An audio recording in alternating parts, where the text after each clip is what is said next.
자, 안녕. 오늘은 이제 우리 막바지로 달려가고 있어요. 8강인데 인문학 지문에 대한 얘기야. 근데 인문학이라고 하는 분야란 정말로 방대합니다. 그래서 우리가 소위 말해서 뭐 문사처이라고 하는데 가장 어려운 거 보통 철학 지문 나오면 많이 어려워하고 역사 지문 나오면 좀 쉬워하고 뭐 그 정도로 우리가 뭐 심리학도 그다지 쉽지는 않아요. 그게 거의 이제 자연과학 수준으로 이루어지다 보니까 어쨌든 오늘은 논리학에 대한 얘기를 할 거야. 그러니까 선생님이 한 4년 전부터 선생님이 요 논리학을 학생들한테 수업을 하고 있거든. 이제 겨울방학이라든지 이런 특강 내면 나름 괜찮게 뭐 1, 2등급 왔다 갔다 하는 학생들 상대로 논리학 수업을 진행을 합니다. 좀 깊이 있게 가. 그러고 나면 글을 읽는 어떤 그 좀 정확한 틀 이런 것들이 잡혀지게 마련이거든. 그래서 논리학 수업을 좀 길게 했으면 좋겠는데 오늘 우리에게 주어진 시간이 그렇게 많지는 않아. 그래서 이 짧은 시간 안에 그럼에도 불구하고 진짜 반복해서 많이 나오는 것들 그거 한번 언급해 보고요. 그 다음에는 우리가 기본적으로 알아두면 몸으로 너무나 당연한 건데 몸으로 체득해 놓으면 실제로 우리가 언어를 분석하는 데 있어서 도움이 될 만한 몇 가지 도구들 한번 언급하고 가도록 할게. 자, 처음에 나오는 건 연역추론과 기납추론이야. 이 연역추론과 기납추론은 실은 모의고사라든지 평가원 모의고사 그 다음에 수능 이런 데서 정말 반복해서 계속 나오고 있어. 그래서 한 몇 년 전에 한 4년 전 이때쯤 나올 때는 말이지 그래도 연역추론이 뭔지 기납추론이 뭔지 이제 설명을 해줬거든, 글 안에서. 근데 최근에는요 이 연역추론과 기납추론에 대해서 아예 설명조차 안 하고 나오는 경우가 굉장히 많어. 그래서 요거에 대해서 좀 정확히 알고 있어야 돼. 물론 우리가 아는 수준이라고 하는 게 물론 진짜 논리학에서 말하는 연역추론과 기납추론 수준까지 갈 필요는 없어. 그러면 끝도 없습니다. 물론 선생님이 그걸 갖다가 제대로 설명한 자신도 없어요. 왜냐면 이거는 우리나라에서 전공하는 사람들도, 그러니까 이게 철학의 한 분야인데 논리학이라고 하는 게 철학의 가장 기본적인 분야 중 하나인데 여기서도 대학교에서도 이걸 갖다가 자신 있게 수업하는 선생님들이, 교수님들이 그렇게 많지는 않아요. 선생님이 대학교에서 철학을 전공하면서 논리학 쪽에 좀 많이 공부를 했는데 그럼에도 불구하고 이게 석박사 과정까지 가도 본인은 알고 있을지 몰라. 근데 다른 사람한테 이걸 설명해 주는 게 그렇게 쉬운 파트는 아닙니다. 그래서 정말 어려운 파트다 보니까 그렇다고 해서 두려워할 필요 없는 게 우리는 고등학교 수능 문제를 풀려고 이걸 공부를 하는 거지 말 그대로 철학 전공자가 되기 위해서 공부하는 건 아니다 보니까 가장 기본적으로 이 정도만 알면 여러분들이 충분히 풀 수 있다 수준까지만 진행하도록 할게. 자, 우선 연역추론이라고 하는 게 있고 기납추론이라고 하는 게 있어. 그래서 연역추론이라고 하는 것은 여러분들 이렇게 얘기를 하지. 뭐냐면 전제가 참이라고 가정했을 때 제대로 된 추론 과정을 밟아 나간다면 100% 참이 되는 진술이 바로 추론 과정이 바로 연역추론이야. 기납추론은 반대야. 전제가 참이라고 하더라도 결론이 절대 100% 참이 될 수 없는 추론이 바로 기납추론이야. 이건 외워야 됩니다. 이해됐죠? 그랬을 때 실제로 어떤 모양으로 나타나냐면 우리가 연역추론을 할 때 제일 먼저 이야기하는 게 바로 3단론법이라고 하는 거야. 자, 봐봐. 연역추론에서 제일 많이 나오는 건 바로 뭐다? 3단론법이다. 그래서 3단론법 정도는 알고 있어야 돼. 그럼 가장 기본적인 3단론법은 뭐냐? 여러분들 이 정도는 다 알고 있을 거야. 그죠? 모든 인간은 죽는다. 대전제라고 하죠. 그 다음 뭐 소크라테스는 인간이다. 결론 소크라테스는 죽는다. 요렇게 전제가 틀렸다고 하더라도 결론이 이 전제 안에서 타당한 추론을 가지게 되는 것들 우리가 이걸 연역추론이라고 해. 선생님 전제가 맞잖아요. 그럼 전제가 틀린 거 한번 예를 들어볼까? 예를 들어서 서울은 강원도에 있다. 강원도에 있다. 그 다음 뭐 경기도는 서울에 있다. 이런 식으로. 그럼 결론 뭐가 나오죠? 똑같이 나오면 경기도는 강원도에 있다는 결론이 나오죠. 자, 이렇게 전제가 어때? 사실이야, 사실이 아니야? 사실이 아니지? 그럼에도 불구하고 결론은 이 전제 안에서 사실이라고 이걸 뭐 한다면, 가정한다면 제대로 된 추론 과정을 밟았을 때 반드시 참이 되는 진술을 방법, 이런 걸 연역 추론이라고 합니다. 그러면 이런 연역 추론은 보통 어디서 공부를 하냐면, 어디서 이런 연역 추론을 가지고 학문을 연구하냐면 보통 수학이나 혹은 아까 얘기한 모든 학문의 엄마라고 할 수 있죠. 철학에서 이런 연역 추론들을 보통 많이 이용을 합니다. 물론 과학에서도 이용하는 모습을 이따가 우리가 살펴보게 될 건데, 자, 이해되셨죠? 그래서 여러분들은 이 정도는 여러분들이 좀 적어두시고 이해를 하시려고 노력을 해야 됩니다. 이따가 좀 더 자세하게 나가보도록 할 거야. 아주 살짝만. 자, 그 다음에 귀납추론이라고 하는 게 있어. 자, 귀납추론은 이런 식으로 이루어져. 봐봐. 구체적인 하나의 사실, 구체적인 어떤 하나의 사실을, 그리고 어떤 또 그러한 구체적인 사실, 또 그러한 구체적인 사실들을 여러 개를 모아가는 거야. 이렇게 모았을 때 이 구체적인 사실들을 묶어준 하나의 공통점을 찾아내는 거죠. 그럼으로써 새로운 사실을 알아내는 거야. 자, 그러면 이거 예를 들면 뭐가 있을까? 자, 앞에 보세요. 자, 예를 들자면 우리가 진짜 많이 나오는 거야. 이따 문제 풀면서도 나오는 건데 이게 논리학에 가장 많이 쓰이는 예입니다. 아까 소크라테스 예와 더불어. 자, 까마귀는 우리가 까마타라고 얘기하잖아. 까마타. 어떤 하나의 까마귀를 봤더니 그 까마귀가 까맸던 거야. 그렇죠? 그리고 또 다른 까마귀를 한번 찾아봤더니 그 까마귀가 또 까만 거야. 또 까만 거야. 또 까만 거야. 그렇다면 이제 이렇게 우리가 수많은 까마귀들을 관찰해 보니까 까마귀가 까맣다라고 가정을 지었어. 그랬을 때 상자 안에다가 보이지 않게 막혀있는 상자 안에다가 까마귀를 집어넣은 다음에 우린 질문을 던질 수 있겠지. 자, 이 까마귀, 이 안에 까마귀가 들어있습니다. 까마귀 색깔은 어떨까요? 라고 한다면 우리는 이것들의 공통점을 통해서 하나의 결론에 이를 수 있죠. 바로 뭐야? 까마귀는 까맣다라고 하는 결론을 내릴 수 있기 때문에 아직 만나보지 않은 까마귀도 뭐 할 수 있어? 까맣다라고 추측할 수 있겠죠. 근데 실제로 모든 까마귀가 까맣지는 않습니다. 흰색 까마귀도 있어. 뭐 염색체 이상에 의해서 알비뇨 까마귀라고 해서 있을 수 있다는 얘기죠. 그럼 그런 까마귀가 나왔을 때 이 결론은 100% 참이 될 수는 없다는 얘기야. 세상 모든 만사가 그래요. 예를 들어서 우리가 내일 아침에 동쪽에서 해가 뜬다라고 알고 있잖아. 여러분들 다 알잖아. 근데 내일 아침에 해가 뜬다라고 하는 것은 실은 아직 뜨지 않은 해에 대한 뭐지? 추측이지. 그 추측을 참이게 하는, 참이라고 우리가 생각하는 이유는 뭐냐면, 그리고 당당하게 누구나 동쪽에선 해가 뜰 거야 라고 이야기할 수 있는 이유는 뭐냐? 어제도 그제도 아주 오래전에도 계속해서 억 년 전에도 동쪽에서 해가 떴기 때문에 우리는 그것을 동쪽에서 해가 뜬다고 추측하는 거야. 그렇다면 이것이 100% 참일 수 있겠냐는 거야. 아니죠. 즉 내일 아침에 동쪽에서 해가 뜨지? 않을 수도 있다는 거지. 에? 말이 돼요? 있죠. 말이 되죠. 충분히 말이 되죠. 왜냐하면 예를 들어서 내일 아침이 되기 전에 해가 폭파되는 거야. 아주 미세한 가능성에 의해서 충분히 해가 사라질 수도 있어요. 혹은 지구가 사라진다면 당연히 지구엔 해가 뜨지 않겠지. 오늘 밤에 막 핵전쟁 나오고 막 어떻게 돼야 지구가 사라질 수도 있잖아요. 해성이 날아와서 지구가 파괴된다든지. 어쨌든지 간에 연역추론과 귀납추론은 바로 그러한 서로 완전히 상반된 성질을 가진 추론 방법이야. 정리해보자면 연역추론은 일반적인 사실, 우리가 참이라고 알려진 일반적인 사실로부터 구체적인 사실의 참과 거짓을 판단해주는 하나의 추론 방법입니다. 우리가 수학 공부할 때 보통 이런 방법을 쓰잖아. 공식을 우리가 배운 다음에 그 공식에다가 구체적인 여러 가지 숫자를 집어넣어서 참 거짓을 밝혀낸단 말이죠. 귀납추론, 그렇기 때문에 장점은 적어도 그 추론 안에서는 100% 참이야. 하지만 단점이 있다면 뭘까? 이미 전제에서 밝혀진 사실 이상의 것을 밝히지 못해. 즉 모든 인간은 죽는다. 소크라테스는 인간이다. 소크라테스는 죽는다. 라고 하는 것에 이미 대전제 안에 소크라테스가 죽는다라는 사실이 이미 뭐 되어 있는 거야? 포함되어 있는 거야. 그것을 한번 확인하는 과정일 뿐입니다.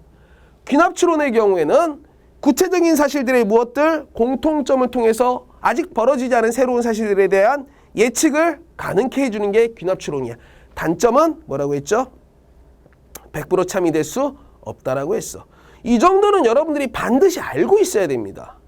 예? 좀 말이 어렵게 나올 수는 있겠지만 적어도 이 기본 안에서는 다 해결될 수 있을 거라고 봐요, 선생님은. 자, 그러면 선생님 한 5분만 이야기를 좀 해보면요. 되게 중요한 단어가 있어. 우리가 저번에도 한번 언급한 적이 있는데 이런 얘기를 한 적이 있어, 선생님이. 자, 추상적이다라는 단어를 100% 이해하고 있어야 된다고 그랬어. 추상적이라는 단어. 그리고 추상적이라는 단어의 반대쪽에는 뭐가 위치한다? 그렇죠? 구체적이다라고 하는 단어가 있다라고 했어요. 이거는 그냥 외워버리세요. 그러면 봐봐. 추상적이라고 하는 말은 모양을 추출한 것이기 때문에 현실에서 존재하는 모양이 보이지 않는 것들이라고 했어. 그렇다면 이 모양이 보이지 않는 것을 머릿속으로 캐치할 수 있는 건 뭐지? 그렇지. 관념적인 거란 말이야.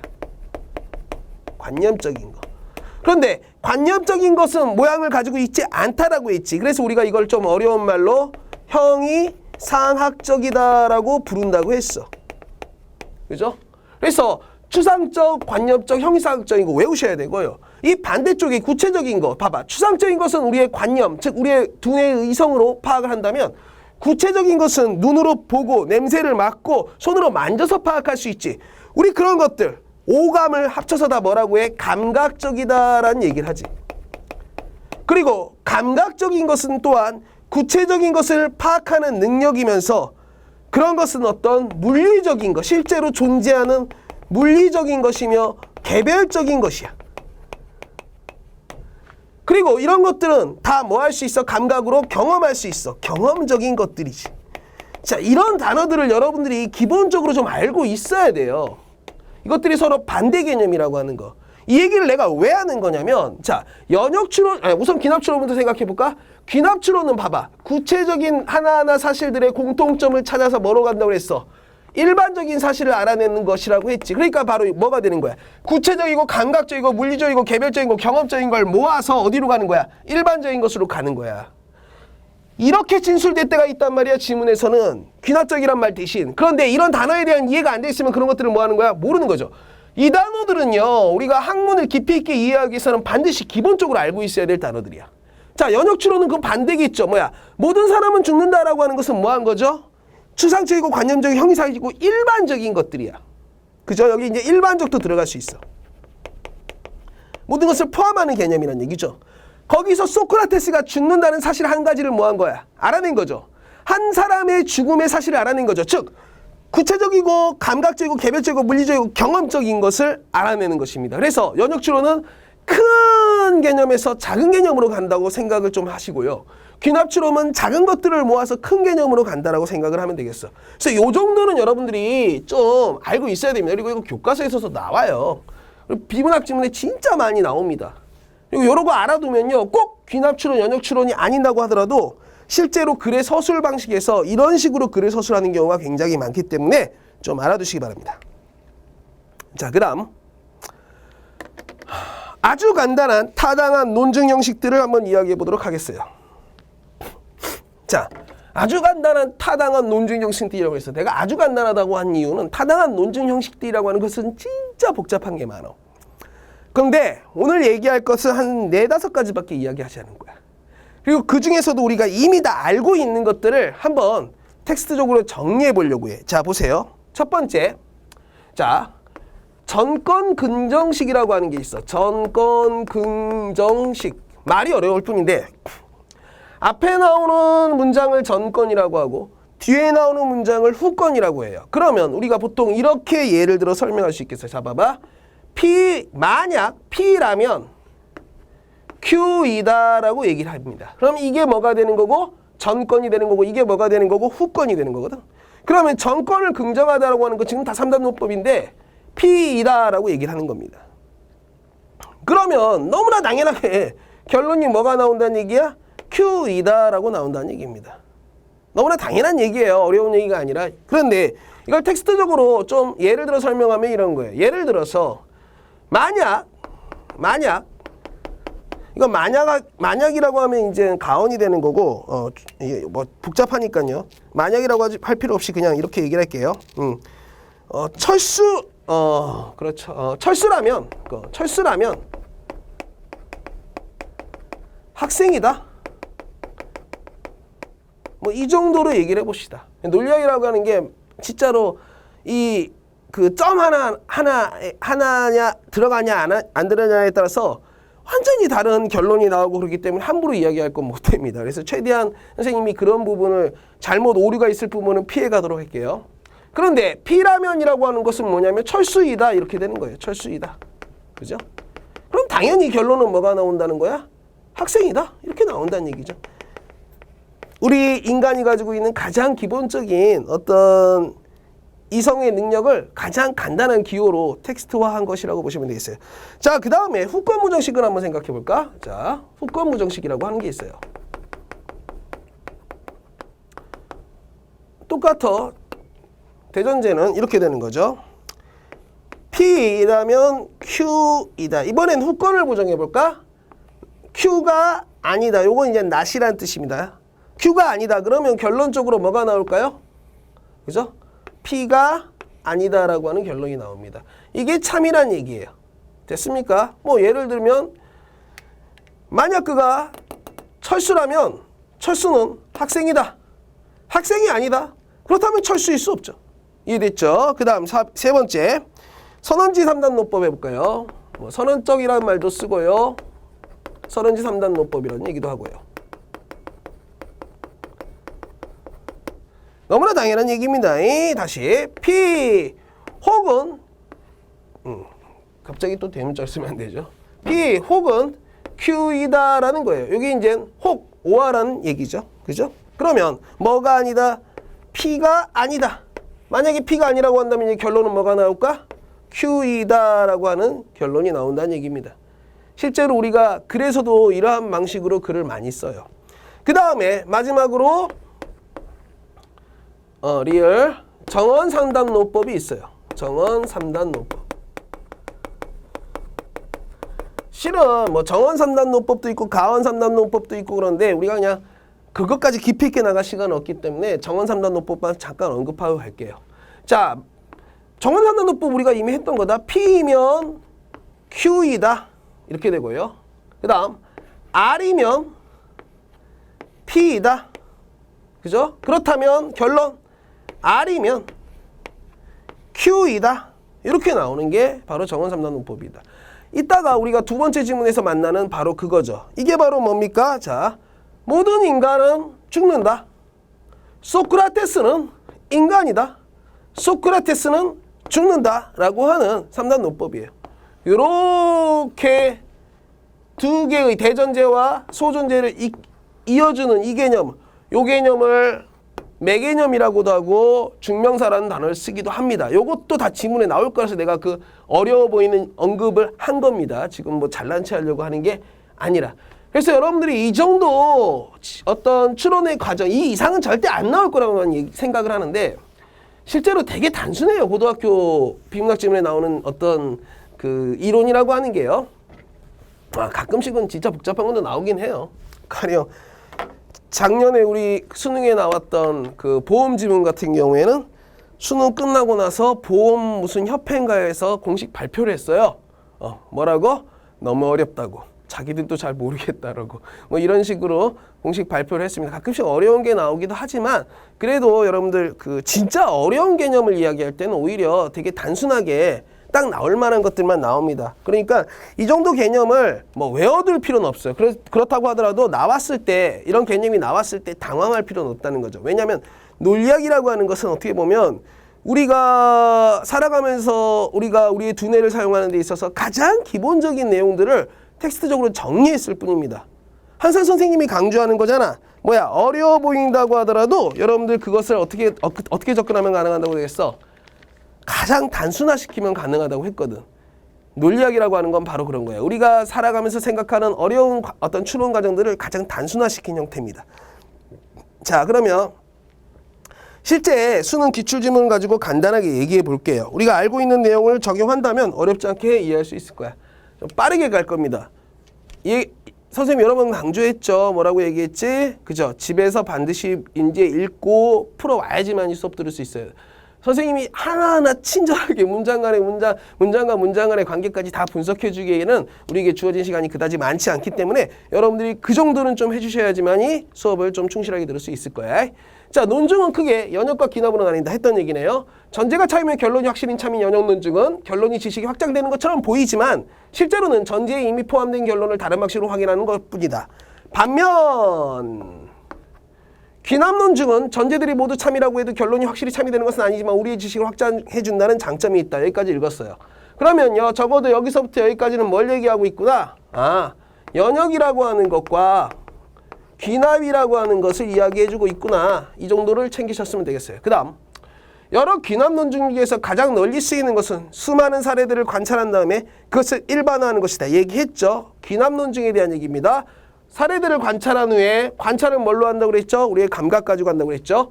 그것을 일반화하는 것이라고 했어요. 그래서 아까 예를 들었던 거, 우리는 수많은 까마귀를 관찰한 후에 우리가 관찰하지 않은 까마귀까지 포함한 모든 까마귀는 검다라는 새로운 지식을 얻게 되는 것이다. 여기까지 한 문단이야. 그럼 봐봐.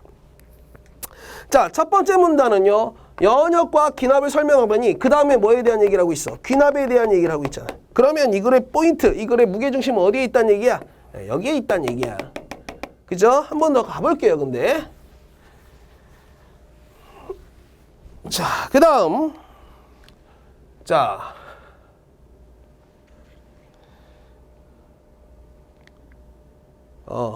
두 장 넘어갔죠. 자, 철학자들은 과학자들이 귀납을 이용하기 때문에 과학적 지식의 신뢰를 보낼 수 있다고 생각했어요. 그러나 모든 귀납에는 논리적 문제가 있어. 수많은 까마귀를 관찰한 사례에 근거해서 모든 까마귀는 검다라는 지식을 정당화하는 것은 합리적으로 보이지만 아무리 치밀하게 관찰하여도 아직 관찰되지 않은 까마귀 중에서 검지 않은 까마귀가 있을 수 있기 때문이래. 포퍼는 귀납의 논리적 문제는, 자, 갑자기 또 사람 이름 나왔죠? 포퍼는 여기서 문단 구분 해줘야 되고요. 그죠? 포퍼는 문단 구분이 잘못됐네요. 그죠? 포퍼는 귀납의 논리적 문제는 해결할 수 없지만 귀납이 아닌 연역만으로 과학을 할 수 있는 방법이 있으므로 과학적 지식은 정답될 수 있다고 주장됩니다. 봐봐. 바로 윗문단에서 철학자들은 과학이 무엇을 이용한대? 귀납을 이용한다라고 했고, 생각해보니까 귀납은 뭐를 가지고 있대? 합리적으로 보이지만 논리적인 문제가 있대. 귀납은 논리적인 문제가 있대. 거기에 대해서 포퍼란 사람이 나타나서 아니야, 과학은 뭘로도 할 수 있어?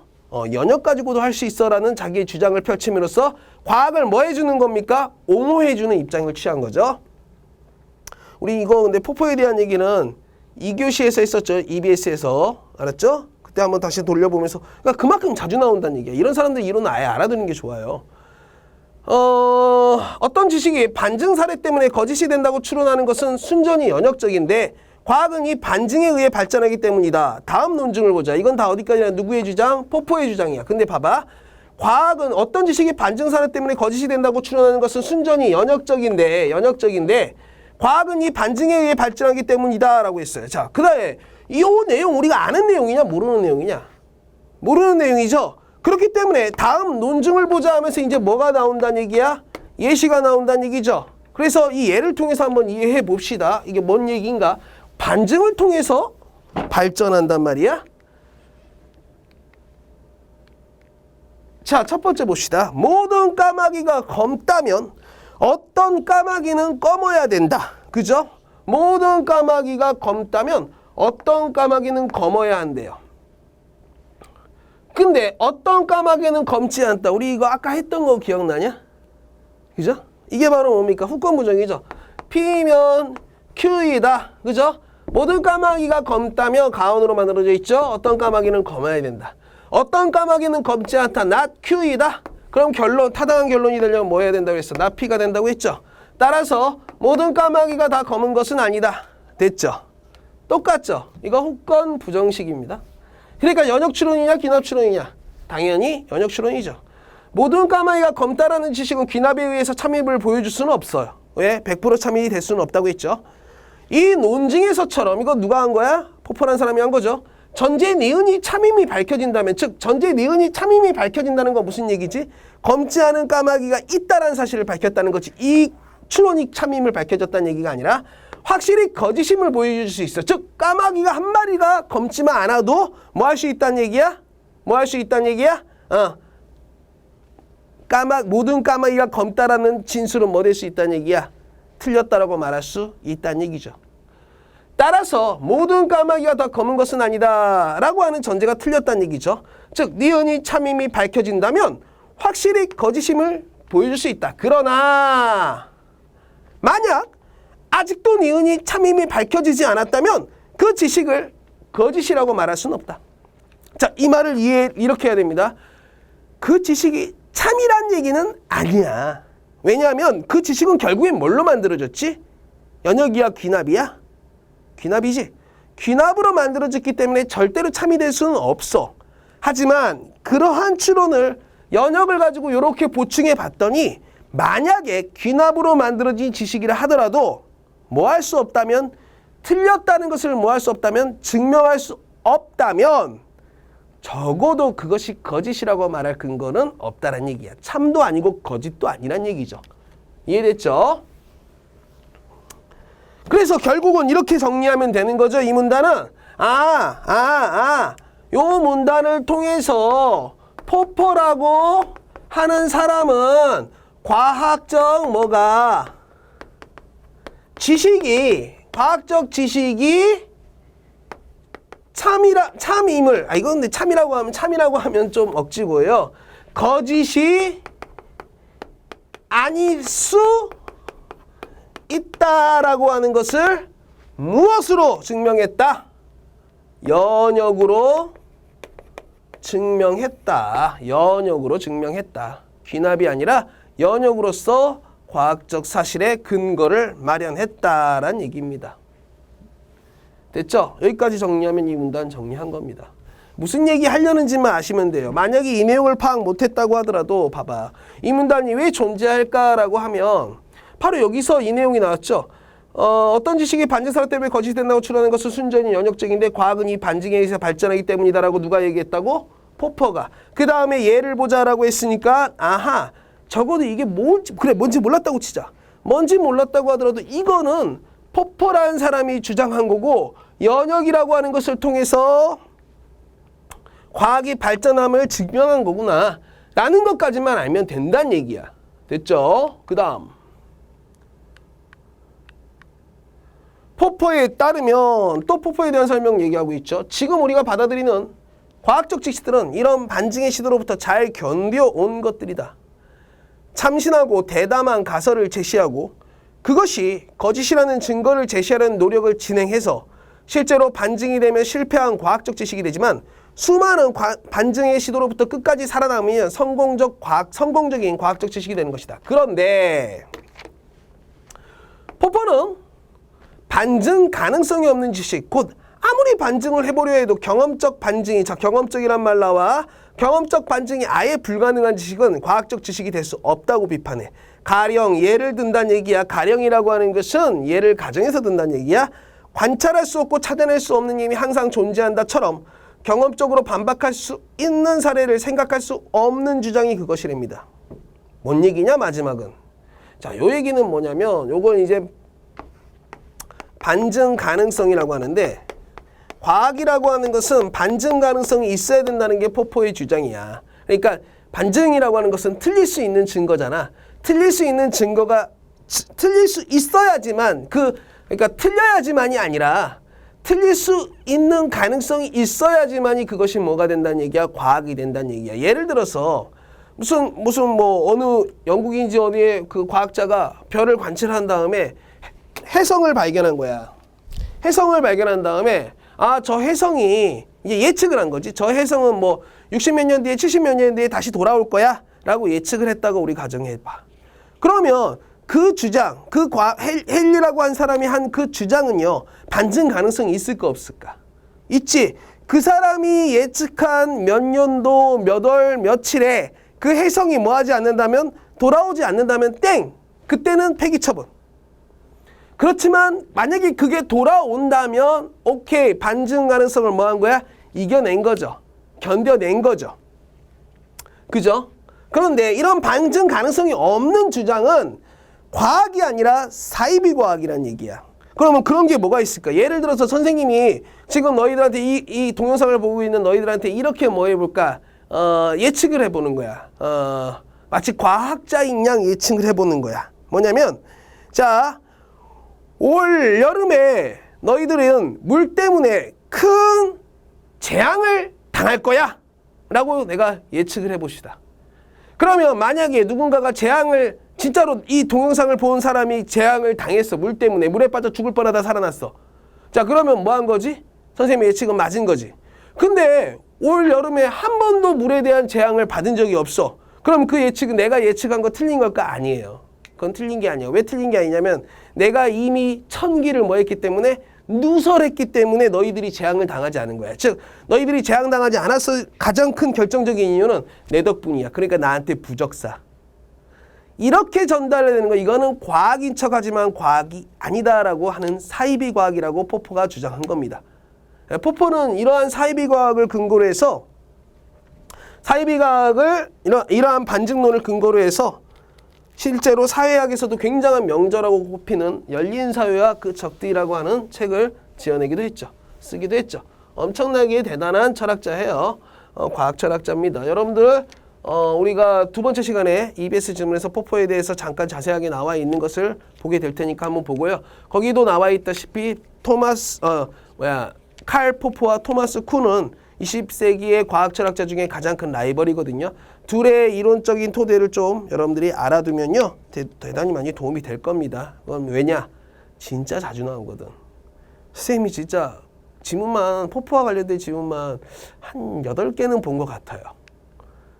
기출만. 자, 그 다음 이제 문제 봅시다. 윗글을 통해 알 수 있는 것은 이라고 나왔어요. 오타 하나 나왔네요. 자, 1번. 연역론증은 결론에서 지식의 확장이 일어난다. 자, 결론에서 지식이 확장되는 것은 연역이었어, 귀납이었어? 귀납이었죠? 그러니까 1번 뭡니까? X죠. 2번. 귀납론증은 전제가 차이면 결론은 항상 차입니다. X죠. 연역이 그렇죠. 그러니까 실은 이 정도는 있잖아, 여러분들. 수험생이라면 알고 들어갔어야 될 내용이야. 문제 지문 보지도 않고도 풀어낼 수 있을 정도지. 3번. 치밀하게 관찰하는 도출된 귀납의 결론은 확실히 참이다. 아니라니까. 귀납은 귀납이라면 그건 100% 참이 될 수 없어. 그 다음 4번. 과학적 지식은 새로운 지식이라는 점에서 연역의 결과이다. 아니지. 새로운 지식은요. 귀납이라니까. 답 나왔죠? 전제 없는 새로운 지식이 귀납의 논리적 문제를 낳는다. 즉 까마귀는 까맣다. 까마귀는 까맣다. 까마귀는 까맣다. 고로 결론. 모든 까마귀는 까맣다라고 했는데 갑자기 하얀 까마귀가 나오는 순간 모든 까마귀는 까맣다라는 지수는 어떻게 된다고? 거짓이 된다고 했죠. 됐죠? 그 다음 문장. 그 다음 문제. 윗글러브와 포포의 견해를 표현한 것으로 가장 적절한 것은. 그러니까 선생님이 하고자 하는 말은 이겁니다. 뭐냐면 포포가 견해가 어디 나왔냐는 거죠. 우선 첫 문단에는 안 나왔어요. 두 번째 문단에도 안 나왔어요. 세 번째 문단하고 네 번째 문단하고 다섯 번째 문단에 나왔습니다. 근데 세 번째 문단하고 네 번째 문단의 경우에는 거의 같은 문단으로 묶일 수 있어요. 그러니까 한마디로 세 네 문단하고 마지막 문단을 보고 가야 되는데 포포의 견해가 아까 말했죠. 뭐야? 반증론이라고. 반증론. 그죠? 자, 1번 봅시다. 충분한 관찰에 근거한 지식은 반증 없이 전달할 수 있다고? 아니, 무조건 반증하려고 노력을 해야 돼요. 충분한 관찰에 근거하더라도 100% 참이지 않기 때문에 1번 X. 과감하게 가설을 세우고 그것이 거짓임을 증명하려고 시도해라. 즉 여기서 거짓이라고 하는 건 뭐죠? 반증. 반증을 하려고 노력하라는 겁니다. 그래서 그 반증을 끝까지 뭐 한다면? 이겨낸다면 성공적인 과학적 지식이 된다고 했죠. 그래서 이건 맞죠. 3번. 실패한 지식이 꼭 성공적 지식이다. 이런 얘기 한 적 없어요. 4번. 수많은 반증의 시도에 대응하지 말라. 아니, 다 대응하라고 그랬어요. 그래서 살아남으라고 그랬어요. 과학적 지식을 귀납론증으로. 아니, 이 사람은 연역론증 가지고 정당화했다니까. 크게 두 가지밖에 없었잖아. 연역론증 가지고 과학적 지식을 정당화할 수 있다라는 내용. 그 다음에 뭐였어? 반증론. 크게 두 문단이 나왔어요. 됐죠? 그 다음.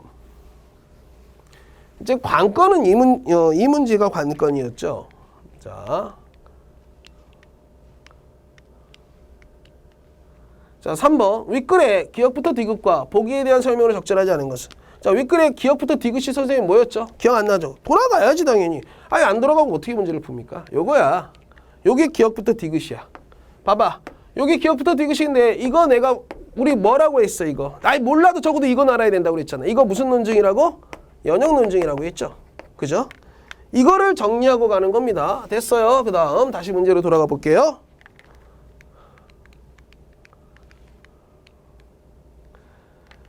기억부터 디귿은 뭐라고? 연역이라고 했어. 연역. 보기에 대한 설명을 적절한 거. 보기를 딱 보자.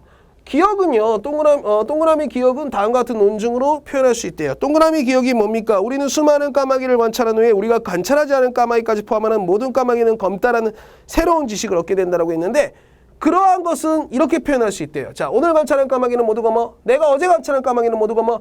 내가 그저께 관찰한 까마귀는 모두 검어. 점점점 따라서 모든 까마귀는 검어. 자, 그러면 이거 뭐야? 이거는 귀납이죠. 귀납이죠. 그러면 기억부터 디귿 연역과 보기 귀납에 대한 설명을 적절하지 않은 것은 이라고 되어 있어요. 그죠? 이게 쉽게 말하면 연역과 귀납에 대한 문제입니다. 그죠? 그러면 가볼까요? 1번 가가 확실히 참이어도 검지 않은 까마귀가 내일 관찰된다면 나는 거짓이 된다. 아이 참 진짜. 자, 가. 요게 확실히 참이어도 검지 않은 까마귀가 오늘 관찰된다면 이 나는 거짓이 된다. 맞죠? 맞죠? 그 다음 2번 니은과 가가 참임을 밝히는 작업은 모두 경험적이다. 그러니까 이 단어 모르면 모른다는 얘기야. 내가 그래서 진짜 중요하다고 하는 거야. 아까 내가 그랬죠. 경험적이다라는 말과 같은 말이 무슨 뜻이었어? 그죠? 구체적인 것이고요. 이런 것들 경험하고 구체적인 건 뭘로 캐치한다고 했어? 감각으로 캐치한다고 했잖아. 감각적이다. 그러면 감각적이단 말이 나오면 뭘로 바꿔야 되게? 오감으로 바꿔야 되는 거야. 오감지에서 제일 중요한 건 뭐야? 우리가 제일 정치 여기는 건 뭡니까? 시각이잖아. 우리는 시각이 가장 큰 영향을 받잖아. 이해됐죠? 그러면 니은과 가가 참임을 밝히는 작업은 모두 이런 특징을 가지고 있어요 라고 물어보고 있어요. 그럼 이게 뭔 얘기냐? 가만 우선 볼까요? 가. 까마귀는 검다. 까마귀는 검다. 까마귀는 검다. 뭐 한대? 관찰 안 되지. 관찰은 뭐 가지고 하는 거야? 눈깔 가지고 하는 거잖아. 그러니까 같은 말이라고. 관찰한다라는 얘기와 경험적이다라는 말은 같은 말이에요. 그러면 니은은요. 니은은 읽어드릴게요. 어떤 까마귀는 검지 않다. 이것이 참임을 밝히는 거. 까마귀가 검지 않다는 걸 참임을 밝히려면 뭐 해야 돼? 눈으로 봐야 되잖아. 그러니까 바로 감각적이다. 이 단어들이 다 같은 말이니까 그것은 경험적이다라고 하는 것은 2번은 뭐가 되는 거야? 맞다는 얘기야. 그래서 이 단어들은 진짜 많이 나옵니다. 이 지문뿐만 아니라 정말 많이 나오는 지문이에요. 그래서 여러분들 꼭 알고 계셔야 되고 3번 모든 까마귀는 검다는 니은만으로 거짓임이 밝혀지지만 아까 말했죠. 모든 까마귀가 검다는 것은 어떤 까마귀가 검지 않다는 하나의 사실만으로 뭐한대? 밝혀지지 거짓임이. 가만으로는 참임을 밝힐 수 없다. 가 요거만 하는 거야. 요거만 가지고 참임을 밝힐 수 있었어 없었어? 안 됐잖아. 귀납은 100% 참일 수 없다라고 얘기했잖아. 그죠? 그러니까 3번은 맞죠. 밝힐 수 없다라고 했으니까. 그죠? 그 다음에 4번. 기억과 니은에서 디귿이 도출되는 것이나 가에서 나가 도출되는 것은 자 그러면 기억과 니은에서 디귿이 도출되는 거 이건 뭐라고 했어? 다른 건 몰라도 이게 뭔지는 알아야 됐지. 연역이라고 했어요. 연역. 맞아요. 그 다음 가에서 나가 도출되는 거 이거 보기에 나오는 거잖아. 이건 뭐야? 귀납이잖아. 모두 지식이 확정되는 것이다 라고 했는데 지식이 확정되는 것은 연역과 귀납 중에 뭐가 지식이 확정됐지? 그렇지? 귀납이 지식이 확정되잖아. 연역은 지식 확정 안 되잖아. 그러니까 4번은 동그라미 X가 되는 거죠. 이해됐죠? 5번 포포에 따르면 기억의 모든 까마귀가 검다가 과학적 지식임은 가부터 나의 논증이 아니라 과의 거부터 나의 논증은 귀납이잖아. 그죠? 기억부터 디귿의 논증을 통해 이건 연역이잖아. 그죠? 증명된다라고 했죠. 그래 몇 번 나와 있잖아. 포포는 과학적 지식을 무엇으로 증명했다? 연역으로 증명했다라고 분명히 나와 있잖아. 이해됐죠? 그러니까 4번은 X. 정답은 4번. 이렇게 나오는 거죠. 자, 4번 문제 단어 문제 있는데요. 단어 문제는 한번 풀어보시고 정답 확인 한번 해보시고 마무리 짓겠습니다. 자, 논리학 지문은요. 선생님이 예측할 건데 앞으로도 3학년의 경우에 많이 나올 거라고 생각해요. 이게 논리학이라고 하는 건 뭐냐면 우리가 학문을 탐구해 나가는 데 있어서 우리의 생각을 정리해주는 가장 기본적인 틀을 제공해 줍니다. 그렇기 때문에 실제로 선생님은 이런 생각을 해요. 중학교 때 혹은 고등학교 한 1학년 때까지 논리학을 학교에서 좀 자세히 가르쳐주면 되게 좋겠다는 생각을 합니다. 그렇다면 우리가 올바로 생각하고 이성적으로 생각하는 데 있어서 굉장히 도움이 되는 게 사실이거든요. 물론 아주 기초적인 논리학의 경우에는 여러분들 수학에서 집합과 명제라고 하는 부분에서 조금 공부를 하긴 해요. 그렇지만 좀 더 집합과 명제가 진짜 말 그대로 기호만 가지고 진행을 하기 때문에 텍스트 논리에는 학생들이 잘 부족한 게 사실이거든. 물론 선생님도 똑같았어요. 선생님도 이거 대학교 가지고 공부를 하게 됐으니까. 근데 꽤 어렵지만 재밌는 부분이 많거든. 그리고 실제로 공부를 해놓고 보니까 그 전까지의 글을 읽는 방법과 논리학을 공부하고 나서 글을 읽는 어떤 방법이 굉장히 많이 달라졌다라고 하는 것을 내 스스로도 느낄 정도였거든. 그래서 여러분들한테 기회가 있으면 논리학을 좀 자세히 가르쳐 줄 수 있는 시간이 됐으면 좋겠고, 어쨌든 오늘 공부한 정도의 지식, 그 정도는 여러분들이 좀 알고 있다면 굉장히 많이 도움이 될 겁니다. 자, 그러면 다음 시간에 다시 만나도록 합시다. 오늘은 여기서 마무리 지을게. 수고했어요.